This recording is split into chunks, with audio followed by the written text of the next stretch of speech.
Item 2, all those in favour? So, Opposed? Oh, sorry. Okay, lighten up. Everybody's so grumpy today. yeah. Well, usually you start the day that way.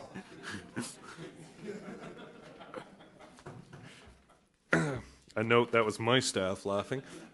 Councillor Walker, sorry, actually, Councillor Minnan-Wong wishes to speak. He was the first non-member. I also have Councillor Walker, and I sense there's some other non-members here. Councillor Jenkins, Councillor Hall. Are you here to speak on this, Councillor Fillion? Hall? Yep. Yep, okay. So let me just get the speakers list here for non-members. So I have Councillor Minnan-Wong, Councillor Walker, Jenkins, Hall, Fillion. Okay, any other non-members? Great. And I've got myself and Councillor Moscow. I'm sure there'll be other members. We can get to that once we deal with the non-members. Are there any non-members who wish to question staff on this? Any members who wish to question staff on this? I have a question. Okay, Councillor Moscow. I'm trying to understand the new act in terms of covering legal expenses of councillors after the close of the filing of expenses. And I understand that there are some revisions, and could you perhaps advise us of what they might be? Councillor, I think that's more properly dealt with under the compliance audit one. It's in both. It's up to you. It's in both. I'm easy. Because I was intended to make a motion if, in fact, it wasn't covered off. But Can I suggest we deal with it under that one? Because there's fine. some complication to it, and it may make the debate on it's in both. So, okay, Councillor Davis. I wanted to ask, just so I understand, in the previous campaign, those who did not participate in the rebate program were able to keep surpluses. yes. And I was quite surprised to learn that after the election. Question? So I want to know how many candidates still have surpluses, and how are we going to account for those or require them to account for them going into the 2010 election, because they are going to have to anyway, they're going to have to participate or hand in their surpluses next round as well, correct? Maybe you can highlight the difference as well between 2006 and 2010.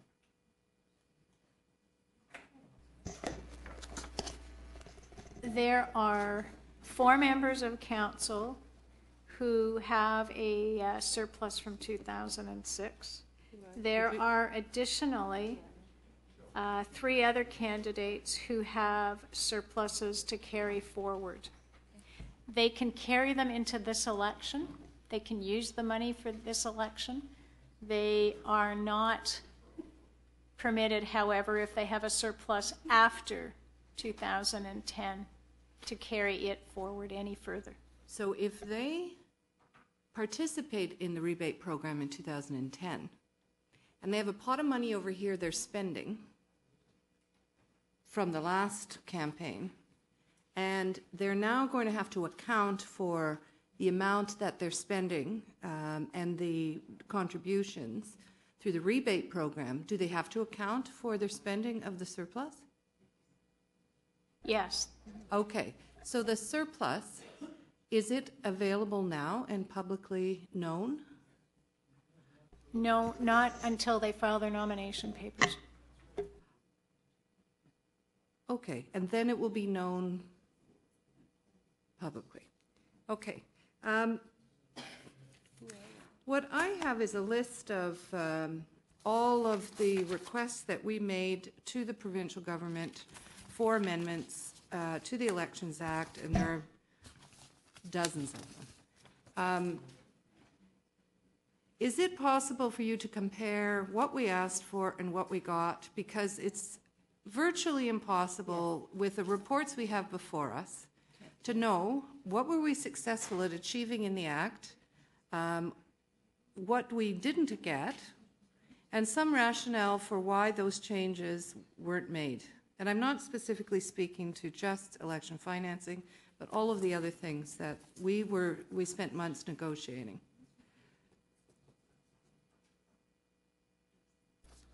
We can give those right now to Patsy and ask her to distribute them.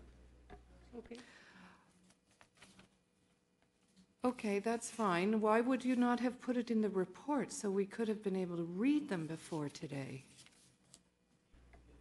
Councillor, we're still trying to understand the legislation and the impact, and it took a while with all of the changes to draw up the list. Okay. All right, and that, I think, oh,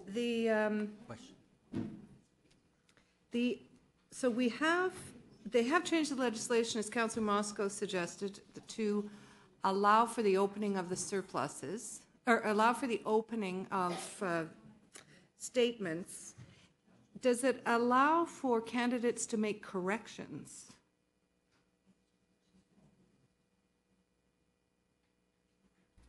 No, it did not, Councillor. What do you mean? So the last, I had this experience in 2001.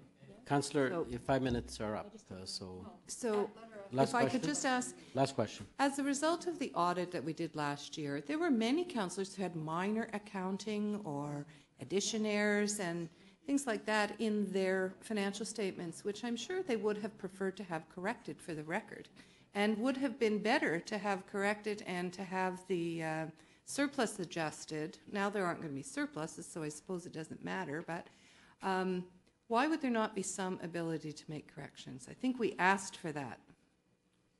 We asked for it, Councillor. Yeah. All I can say is that when councillors did or candidates did make corrections, we ensured that that information was posted and indicated as made available, but there is no requirement in the legislation. And have you... Sorry, Councillor. Could I No. just have one more? No, 6 minutes. I already gave you one extra more. Thank you.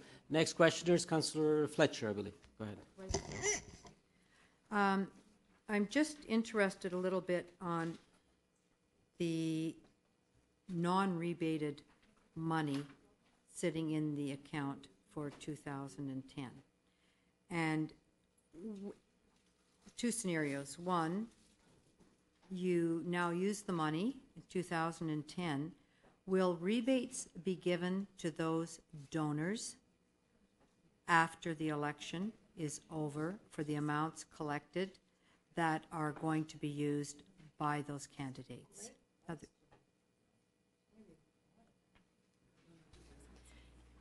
The donations, if they were done in 2006, the rebate program would have been, the rebates would have already been received, so those contributors will not get a rebate again in 2010. No, if you did not rebate, if you stayed out of the rebate program in 2006, but you wish to enter into it in 2000, everybody's in it in 2010, there's no opting out, and you use money that you collected in 2006, should that money not be rebated or publicly transparent in that way? That's my question. And if not, how can that happen? Okay. What's the answer? No, they will not receive a rebate in 2010. That money is brought forward as a surplus fund, and it doesn't identify at that point in time who the contributors are. It's one lump sum. So what you're telling me is that anybody who did not participate in the rebate program has blind donors or donors who are not transparent to the public. No, the donors are identified on their financial statement. So on the financial statement that they submitted in 2006, that would have listed all their contributors. Okay. Their contributors just were not eligible for a rebate and didn't receive a rebate because they were not part of the rebate program. And but that information was disclosed. If a donor came forward and asked to be rebated from that list, what would you have to tell them, or what options